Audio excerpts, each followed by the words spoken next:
Hello everyone, my name is Shrisha. मी आज आली आहे डीमार्टला. आम्हाला आज करायची होती शॉपिंग.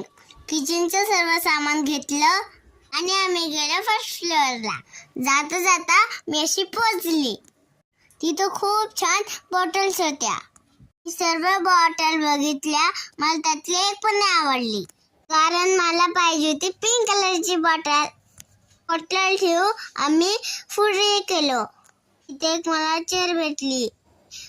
ती मला खूप आवडली, कारण की ती पिंक कलरची होती. तिच्यावर बसून बघितलं. आम्ही चाललो स्टेशनरी घ्यायला. तिथं खूप सारे टॉयज होते. वाटत होतं सर्वच घ्यावे, पण मी तर घेणार नाही म्हणून फक्त मी बघितलं. असं खेळले पण. तिथे क्ले पण होते, तर मी आधीच घेतले. गाड्या मला तर आवडतच नाही, पण मी सर्व टॉयज बघून घेतले. काय खेळले, मग गेले स्टेशनरी घ्यायला. खूप छान छान कलर्स होते. त्यात मला हे कलर आवडले. घेतले आणि घरी जायला निघालो. आम्ही बिलिंग काउंटरला गेलो. बिल पे केलं, चेक केलं आणि आम्ही निघालो घरी जायला. बाय बाय, भेटूया नेक्स्ट व्हिडिओ मध्ये.